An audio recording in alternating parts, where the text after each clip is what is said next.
여러분, 네팔에서 벌어진 충격적인 사건. 공산 정권이 SNS와 소셜미디어를 전면 차단했습니다. 21세기 인터넷 시대에 이런 일이 가능할까요? 오늘은 네팔 사태의 전말과 배경 그리고 그 파장을 깊이 살펴보겠습니다. 네팔은 인도와 중국 사이 히말라야에 위치한 전략적 요충지입니다. 오랜 기간 왕정 국가였지만 2008년 군주제가 무너지고 공화국으로 전환했습니다. 이후 네팔 정치의 주류는 바로 공산당, 마오이스트 게릴라에서 성장한 세력이 정권을 잡으면서 인민을 위한 국가를 표방했지만 실제로는 권위주의적 통제를 강화해왔습니다. 네팔 정부는 최근 SNS를 국가 안보에 위협이 된다고 주장하며 차단을 단행했습니다. 특히 틱톡, 페이스북, 유튜브, 인스타그램 등이 타깃이 되었죠.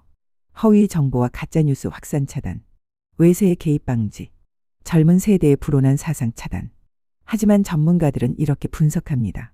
실제로는 정권에 대한 비판 여론을 봉쇄하고 청년층의 저항을 억누르기 위한 조치라는 것이죠. 네팔 청년들은 SNS를 통해 소통하며 민주주의를 배워왔습니다. 그런데 정부가 이를 막자 거리로 뛰쳐나왔습니다. 우린 침묵하지 않겠다는 구호 아래에 대학생과 시민들이 시위를 벌이고 있습니다. VPN을 사용해 접속을 시도하지만 정부는 이를 불법화하고 강력히 단속했습니다. 이 과정에서 경찰과 충돌이 발생했고 국제인권단체들은 표현의 자유를 심각하게 침해하는 조치라고 비판했습니다.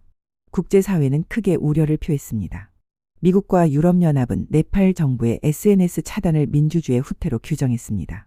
인도는 국경 안정 문제를 이유로 조심스러운 반응을 보였지만 중국은 오히려 네팔 정부를 지지했습니다. 왜냐?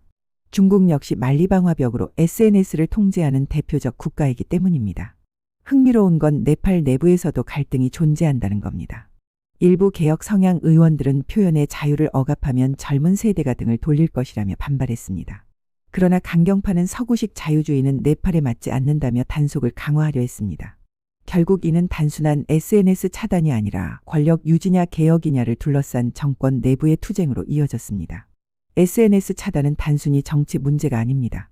네팔의 젊은 창업가, 온라인 상인, 관광업계 종사자들에게도 치명타를 안겼습니다. 특히 네팔 경제의 큰 축인 관광 산업은 SNS 홍보가 막히면서 큰 피해를 보고 있습니다. 정치적 이익을 위해 경제를 희생했다는 비판이 쏟아지고 있습니다. 앞으로 어떻게 될까요? 국제 압력과 내부 저항이 커진다면 정부는 부분적 완화를 검토할 수 있습니다. 반대로 정권이 강경 노선을 고수한다면 네팔은 두 번째 미얀마가 될 수도 있습니다.